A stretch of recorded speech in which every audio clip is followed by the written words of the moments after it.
Okay, so here we have some nice line angle diagrams to try and name. Remember, we're considering a couple of things. Is that aromatic ring attached to a long chain carbon or attached to the terminal carbon? If it is attached to a terminal carbon on a branch, like we see here or on these, note they're also small chains, hence why we use that, then benzene has to be the parent. If we get to longer chains or ones with double bonds, then it has to be treated as a branch. Okay, so let's see if we can apply some of that naming here. You can see we have an aromatic ring, and we have a 1,2 carbon branch. Okay, so it's attached to a terminal carbon on the end, or what's probably easier is just to look at small versus large branches. The benzene ring is attached to something less than 4 carbons long, so it must be the parent. So this is benzene. And we have a 2-carbon alkyl branch called an ethyl branch right there. So this is ethyl benzene. Now you might be asking, well, hey, Mr. Bohachek, where's the 1 for 1-ethyl benzene? But remember, when we have only one attachment or branch to any sort of cyclic shape, by definition, that has to be carbon 1. So we do not have the 1 in this case. How about this one? We can see that we have 2, so we'll have to be considerate of our numbering policy. Both of these 2 branches are very small, so that does mean benzene remains the parent. Now we have 2 carbon branches. Okay, these carbons are within the benzene ring, so that's why we're not counting them. And so I have 2 of them, so I have to decide, is it a 1,2 diethyl benzene, or is it 1, 2, 3, 4, 5, 6 diethyl benzene? Lowest numbering strategy still dominates, so the counterclockwise from 12 here will work. And so we have 1,2 diethyl benzene for our second one. You may wish to pause and try and name these other 2 on your own and then restart the video and see how it goes. All right, it's better if you practice and see what you're doing right or wrong rather than just watching me do the chemistry.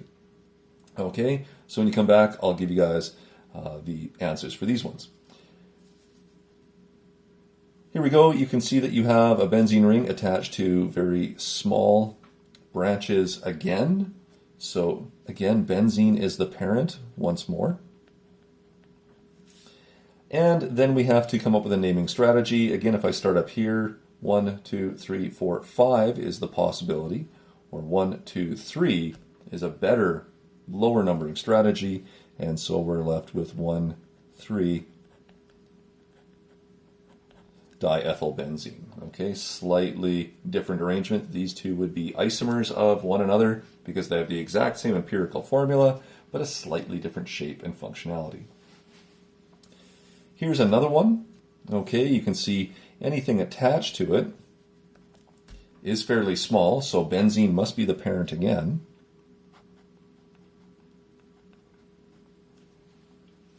And so now we just need to come up with a strategy. So I've got 1, 2, 3, 4, 1, 2, 3, 4, 5. Actually, I should do both. 1, 2, 3, 4, 1, 4, 6.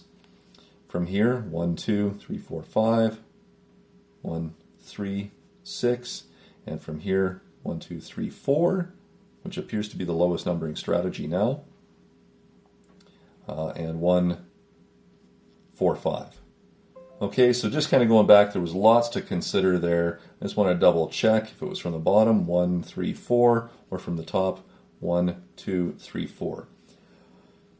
1, 2, and 4 is the lowest numbering, so this will be carbon 1 for me. And so now I have 1 ethyl, 2, 4 dimethyl. I'll number it or do that one in its alphabetical order. So we have the ethyl at 1, and then we have the 2, 4 dimethyl as I run myself out of room. There we go. Benzene. Okay, so we're still dealing with the same kind of naming issues that we had with our cyclic hydrocarbons. Try and come up with the lowest possible numbering strategy for multiple branches. What we haven't seen yet in these examples is when is benzene going to be a branch? And for most of us as introductory organic chemists, we will see the difference once we start seeing very long chains. So, as we take a look at this one, I can see that I do have benzene again, but I have this very long 1, 2, 3, 4, 5, 6 carbon chain. Now that pushes the longest carbon chain to be the parent. Okay, remember we're just showing the bonds with a line angle, so here's the carbon in my longest chain, and here's the carbon as part of my benzene ring. Okay, so don't let the length of the line kind of mess you up there. So my root then is 1, 2, 3, 4, 5, 6. So I have hex. You can see that they are all single bonded throughout. So this is hexane. I just have to describe the lowest numbering strategy where my benzene as a branch, called a phenyl, will be. And so it's either on carbon 1, 2, 3, 4, or 1, 2, 3. So this is best as 3-phenyl hexane. And again, no spaces in the name. We have one more here. All right, I've made it really easy for you. You can see a very long chain here. And I can also see the double bond. That thing on alone, this double bond right here, determines that it is the parent. So I need to find the longest continuous link here, which is either 1, 2, 3, 4, 5, 6, 7, or 1, 2, 3, 4, 5, 6, 7. It doesn't matter which of these branches I take. So it's a length of 7, which is hept. I have a double bond in it, so it's heptene, and it's either at carbon 1, 2, 3, 4, 5, or carbon 2. We like carbon 2 better. So remember, the double bond, like we have in alkenes and alkynes, and the triple bond in alkynes, will trump the benzene's ring to be the parent. So that means it is a branch. We numbered this according to the double bond, and so my phenyl branch is at carbon 1, 2, 3, 4, 5. And so this becomes 5-phenyl hept2-ene. Okay, so there's a few for you. We have a couple more to draw.